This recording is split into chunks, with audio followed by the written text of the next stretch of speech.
नमस्कार दोस्तों, स्वागत है आपका अपने YouTube चैनल जी टेक स्क्वाड में। दोस्तों, आज हम बात करेंगे 8th पे कमीशन यानी 8वें वेतन आयोग के बारे में। लोकसभा में पूछे गए एक प्रश्न के उत्तर में वित्त मंत्री निर्मला सीतारमण ने इसका जवाब दिया है। इस वीडियो में हम विस्तार से इसके बारे में जानेंगे। दोस्तों, एक बड़ी खबर निकल के आ रही है केंद्रीय कर्मचारियों के वेतन के विषय में। तो चलिए शुरू करते हैं। दोस्तों, शुरू करने से पहले मेरी आपसे गुजारिश है कि दोस्तों कृपया इस वीडियो को अंत तक देखें और यदि यह वीडियो आपको पसंद आता है तो कृपया इसको लाइक करें और शेयर करें। कृपया मेरे चैनल को सब्सक्राइब करें। दोस्तों, मेरा चैनल नया है, मुझे आपकी सपोर्ट की बहुत ज़्यादा ज़रूरत है, तो कृपया मुझे सपोर्ट करें। तो चलिए शुरू करते हैं। 8th पे कमीशन। केंद्रीय कर्मचारियों की सैलरी और पेंशन में बढ़ोतरी को लेकर सरकार का बड़ा अपडेट। 8th पे कमीशन सैलरी हाइक। केंद्र सरकार के कर्मचारियों और पेंशनर्स के लिए यह राहत भरी खबर है। 8वें वेतन आयोग के लागू होने के बाद लाखों कर्मचारियों की सैलरी और पेंशन में अच्छा खासा इजाफा देखने को मिल सकता है। देश भर के करोड़ों सरकारी कर्मचारी और पेंशनर्स लंबे समय से 8वें वेतन आयोग के गठन का इंतजार कर रहे हैं। इसके लागू होने के बाद उनकी बेसिक सैलरी और अन्य भत्तों में बड़ा इजाफा देखने को मिलेगा।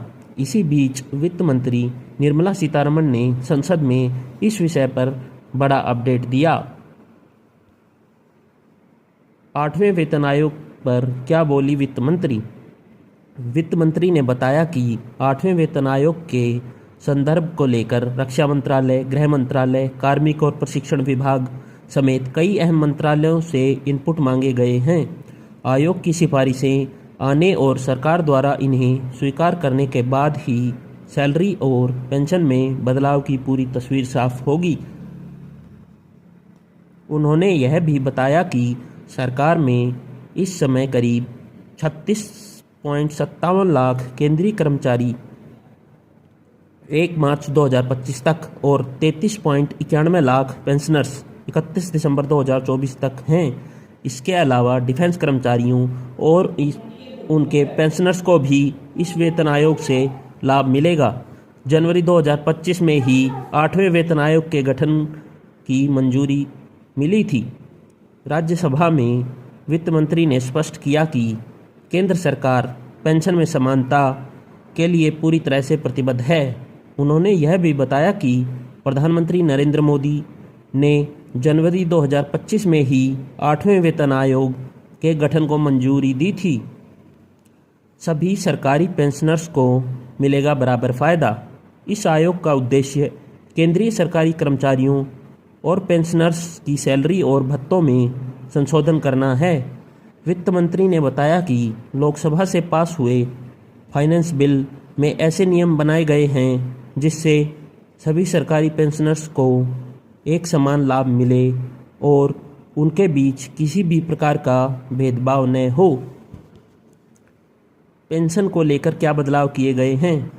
वित्त मंत्री निर्मला सीतारमण ने बताया कि 1 जनवरी 2016 से पहले और बाद में रिटायर हुए सभी कर्मचारी पेंशनर्स को समान पेंशन मिल रही है। नए नियमों के तहत किसी भी पेंशनर की मौजूदा पेंशन राशि में कोई बदलाव नहीं किया गया है। रक्षा पेंशनर्स पर भी इसका कोई असर नहीं पड़ेगा क्योंकि उनके लिए अलग नियम लागू होते हैं। वित्त मंत्री ने बताया कि 6ठे वेतन आयोग ने 1 जनवरी 2006 से पहले और बाद में रिटायर हुए कर्मचारियों के पेंशन में फ़र्क रखा था। उस समय कांग्रेस की अगुवाई वाली यूपीए सरकार ने यह नियम लागू किए थे। हालांकि मोदी सरकार के पहले कार्यकाल में 7वें वेतन आयोग ने इस भेदभाव को ख़त्म कर दिया और जनवरी 2016 से पहले और बाद में रिटायर हुए पेंशनर्स की पेंशन बराबर कर दी। 8वें वेतन आयोग की कमेटी का जल्द होगा गठन।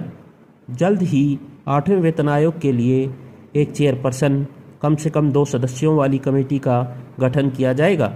यह कमेटी सभी संबंधित पक्षों से चर्चा करेगी और सैलरी और पेंशन में संशोधन को लेकर अपनी सिफारिशें देगी। इसके बाद सरकार इन सिफारिशों पर विचार करेगी और फिर अंतिम फैसला लिया जाएगा। कुल मिलाकर केंद्र सरकार के कर्मचारियों और पेंशनर्स के लिए राहत भरी खबर है। 8वें वेतन आयोग के लागू होने के बाद लाखों कर्मचारियों की सैलरी और पेंशन में अच्छा खासा इजाफा देखने को मिल सकता है। धन्यवाद दोस्तों।